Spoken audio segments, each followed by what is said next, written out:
one more very interesting campaign that I saw on your website was prevention of Hindu students from being bullied.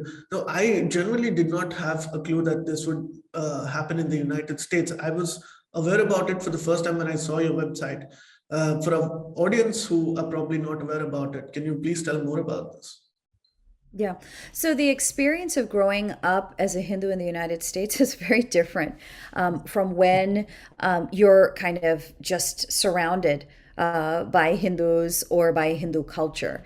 And Right. so, there's a lot of times where many young Hindu Americans are kind of growing up with two personalities in one sense. One at home that's probably maybe more traditional, where you're learning about the tradition and the values and seeing them in practice on a day to day basis. And then you have kind of the broader American culture. And so very often, just that in and of itself can be confusing for young Hindus growing in this country because you're so different from everyone else. And, at a young age, the one thing that is so important is to want to feel like you fit in, that you want to feel like you're Right. accepted. So, on that level, you're already different. Then it gets worse by negative stereotypes that have become kind of this is what Hinduism is about, and that's how it's taught about in schools. So here, every student learns about the world's religions or learns about world history anywhere between sixth grade and 12th standard. And so this is where we see maybe some of those kind of baseline insecurities, or even where students were confident going in, where all of a sudden the teacher is saying, oh, Hinduism is just a caste system. It's polytheistic. It subjugates their women.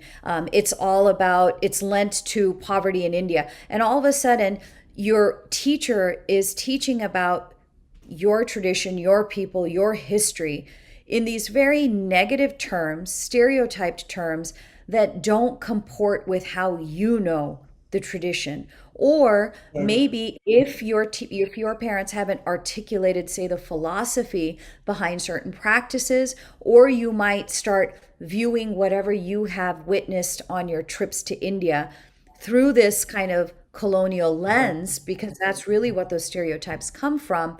It leads to a lot of shame. It leads to other students bullying the Hindu students, saying, oh, you guys are from this horrible religion.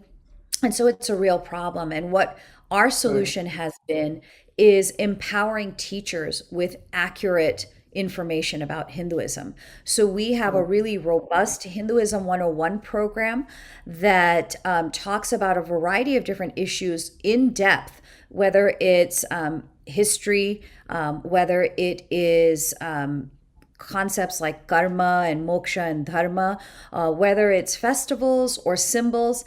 And what we've found is teachers on the whole want to teach things accurately because they are Right. tasked with basically contributing to the understanding of the next generation of world leaders. And we are in an increasingly globalized world where you're going to be doing business with someone from India. You're going to be interacting with someone in Malaysia who might be Hindu.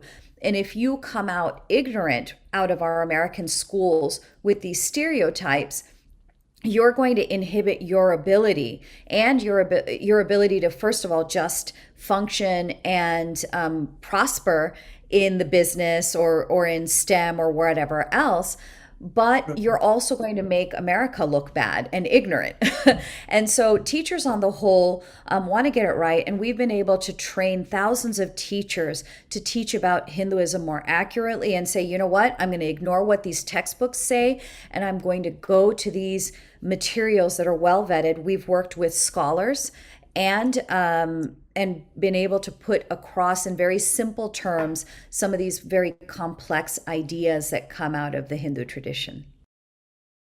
Please remember to subscribe to us and switch on the notifications for this channel. For our other social media links, more content, and to support our work, please visit citti.net. Dhanyavad. Namaskar.